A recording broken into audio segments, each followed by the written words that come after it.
Hey guys, it's Mel here from simplylive.com.au. When I started to think about doing these videos, I think I said to you that I wanted to do them warts and all so that you can get a feel for my lifestyle and some of the goods and bads. And today is a warts one for you.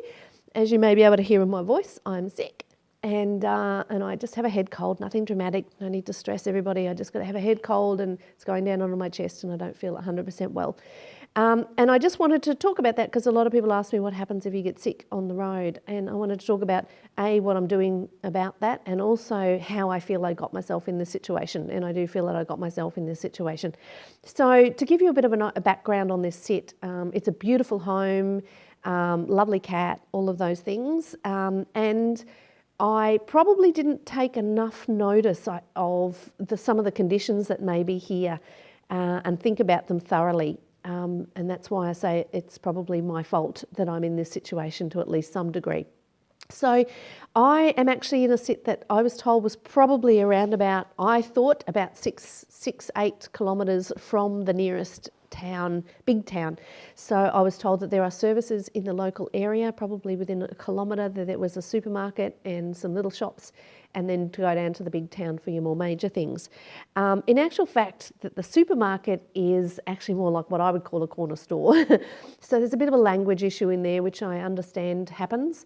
And it does have some fresh fruit and veggies, and it does have some bread and things like that. But the fresh fruit and veggies are really old and yuck. You know, they're really horrible quality, which especially isn't great when you're not feeling well. There is no meat in the place at all. Now, I know from my genetics profile, as many of you know, I do work with nutrition and health and lifestyle and genetics and epigenetic status. And I know that from my own background that the cold is particularly not good for me. And even more so, the wind is really, really bad for me, whether it's cold wind or warm wind or air conditioning or anything like that, that it has detrimental effects on my health, and it directly affects my health. And I know that. And this area is really, really windy. I don't know whether it normally is, but since I've been here the last 3 or 4 days, it's been howling wind the whole time because I was looking at it being in southern Portugal, and therefore I was thinking it would be at the warmer end of the spectrum, and it kind of is in some ways, but it's actually on the western side where the ocean is, and it's got this wind coming off the beaches because I'm close to the beach here. And it's a really fierce, cold, biting wind off the ocean. So I didn't think about that. I just simply didn't think that that would be the case, and I should have asked and I should have checked, knowing that it's my own health thing. And of course, the host here, who's a nice enough lady, she is from Holland, and so she, you know, her definition of cold is different to mine, and she said, no, it's quite nice here, and you know, I'm going, it's cold here. Temperature wise, it's probably not that dissimilar. It is a little bit colder, but it's not that dissimilar on paper to some of the other places in Portugal. But once you bring in the wind chill factor from the wind and this sort of stuff, it's actually, you know, sitting. We've had mornings here that they're saying is a real feel of 2 and 3 degrees. Now, on top of that, the heating, despite me kind of saying before I came, you know, that I'm affected by the cold and I really need to make sure that the house stays warm. As you can probably see in the background, it's got high ceilings, a beautiful home.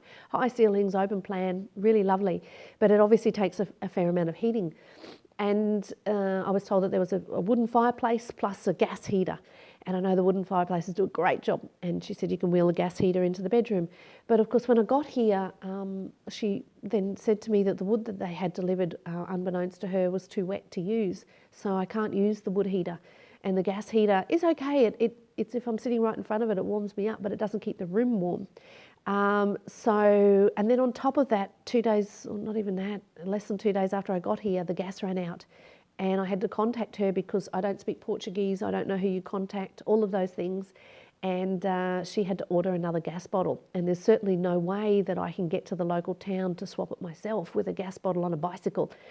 So there's a whole host of things that are not 100% as I thought through well enough. Being in a town being in a place that's 10 kilometres, I actually think it's closer to 15 kilometres from the nearest town, where you have access to a bike, doesn't faze me whatsoever in summer. I just took it and not thought, oh, well, that's fine, you know, I just ride the bike. But I didn't factor in, you know, 35 and 40 kilometre an hour winds and really cold winds to be riding a bicycle, and particularly when I got sick. So once I'm sick, I'm going, I'm not going out in the wind. It's going to make me really even more sick. It's already a little bit on my chest because of the cold, and I know it'll go down on my chest more. So for me, the other really big thing that I blame myself a little bit for was that my gut was saying this isn't the right sit for me. Despite everything on paper looking great, there was a few things that I kind of went, I don't know if I'm doing the right thing, except in this one. And I didn't listen to it. I know that I say all the time, and I do, that I live by what the universe puts in front of me, and that I trust that. But I still live in this little in-betweeny world where you go, and you get a little bit of a panic and go, and I didn't have other pet sits to go to. I was a little bit vacant when I took on this job of spots and of sits. And, you know, I was a little bit, oh gosh. And then I thought, well, one's been presented to me, I'll take it, without listening to my own instinct on that. And I think that I've been given this sit to give me some of those lessons, to remind me that I need to trust that. I need to trust my own gut. And next time I have a sit that goes, no, this is just too hard, or it's too complicated, or there's something not sitting right, I need to listen to that and not do it. And so this has been a lesson in that, and to really take on board, regardless of what other people think and say. You know, if someone says, oh, it's not that cold, and ha ha ha, the reality is it really affects me. I mean, look at me, I'm sitting inside, I have thermals, I have a jumper, I have a scarf, I have a jacket, I have gloves on, and I'm inside the house. And my fingers are still frozen and my toes are still frozen, I just cannot get warm. The shower here too is what I would consider lukewarm. So it's not cold, but it's not warm either. So I can't even hop in a hot shower or a bath to try and warm myself up and try and thaw out properly. I actually get out of the shower and I haven't warmed through enough, and then I'm shivering from the cool. So I'm even avoiding that right now, and I'm hoping the shower will be a bit warmer tonight. So food is another big issue for me, because the local stop doesn't have a lot of great quality food, and obviously being unwell, I want to get the best things into me. I know that I need a little bit more protein right now, and they don't even sell any meat down there, but there's nothing I can do. I can't, there's no way I'm going to risk riding down to the local town to buy food at this point in time. I'll make do with what I have. Fortunately, one of the things that helps me offset the wind is to eat more carbohydrates, and they do have some pasta in this house, which I made up a big batch of last night. So I'm kind of doing pasta and soups and vegetable soups and things like that, just to try to keep my nutrition up as best that I can.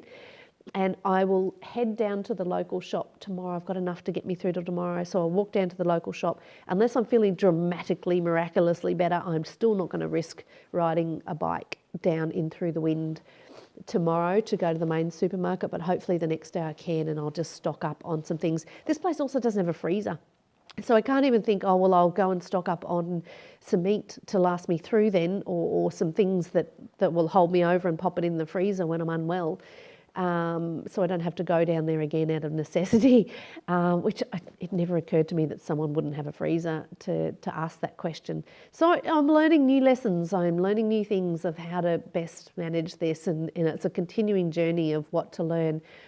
And it's not all bells and whistles, and I'm just hoping that I can get well over the next few days, and that the weather will die a bit, and even though it's still forecast to be cold, that the wind will die, so that I can get out and see this beautiful area, which I think it is.